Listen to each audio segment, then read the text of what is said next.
সৌভাগ্যে ছিলেন, তিনি আজকে ঢাকা মেডিকেল কলেজ হাসপাতালে তিনি আইসিইউতে আছেন।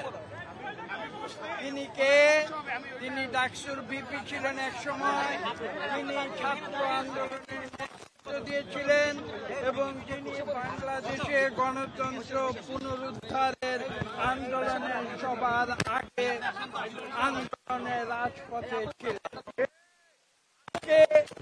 অত্যন্ত দুঃখের বিষয় যে তাকে গতকাল একটি রাজনৈতিক কর্মসূচি পালনের সময় নির্মমভাবে আঘাত হানা হয়েছে, যার ফলশ্রুতিতে তিনি আজকে আইসিইউতে আছেন।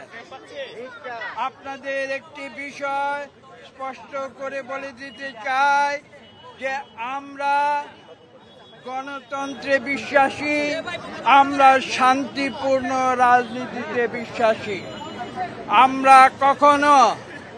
আমরা বিএনপির কথায় আমি বলতে পারি যে আমরা উদারনৈতিক গণতন্ত্রের জন্য আমরা শহীদ প্রেসিডেন্ট জিয়াউর রহমানের নেতৃত্বে আন্দোলন যেটা বিএনপি শুরু করেছিল, যেভাবে এদেশে বাকশাল দূর করে বহুদলীয় গণতন্ত্র ফিরিয়ে আনা হয়েছিল, পরবর্তী যেভাবে দেশনেত্রী বেগম খালেদা জিয়ার 90-এর আন্দোলনের নেতৃত্বে এদেশে পার্লামেন্টারি গণতন্ত্র ফিরিয়ে আনা হয়েছিল এবং যেভাবে সর্বশেষ বিগত বছরগুলিতে আপনারা দেখেছেন আমাদের ভারপ্রাপ্ত চেয়ারম্যান জনাব তারেক রহমান সাহেবের নেতৃত্বে তিনি ধৈর্যের পরীক্ষা দিয়ে যেভাবে আন্দোলন শান্তিপূর্ণ প্রক্রিয়ায় বজায় রেখে এদেশ থেকে ছাত্র জনতার সঙ্গে একাত্ম হয়ে স্বৈরাচারকে এদেশ থেকে পালিয়ে যেতে বাধ্য করেছিলেন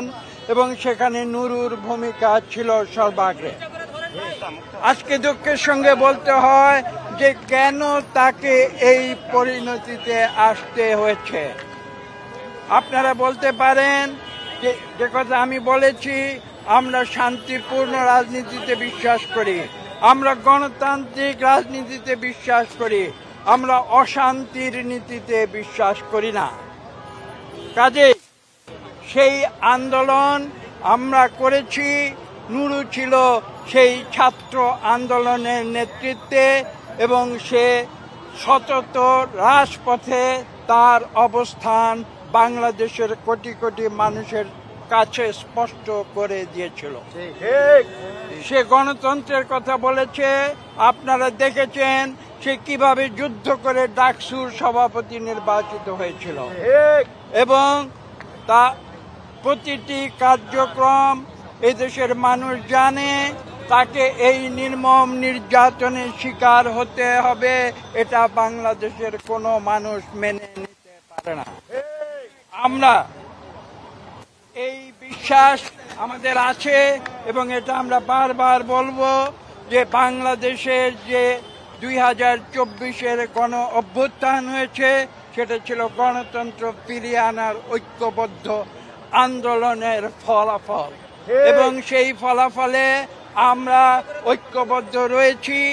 আমরা বিশ্বাস করি যে আমরা যে গত 2024-এর অগাস্ট থেকে যে রূপান্তর প্রক্রিয়া শুরু হয়েছে, গণতন্ত্রের রূপান্তরের যে প্রক্রিয়া শুরু হয়েছে, সেই প্রক্রিয়া আমরা অতি শীঘ্র সম্পন্ন করব, যাতে করে গতকাল নুরুর উপরে যে ঘটনা হয়েছে, যে অত্যাচার হয়েছে, যে জুলুম হয়েছে, সেটার জন্য এদেশে আর কোনোদিন পুনরাবৃত্তি না ঘটে।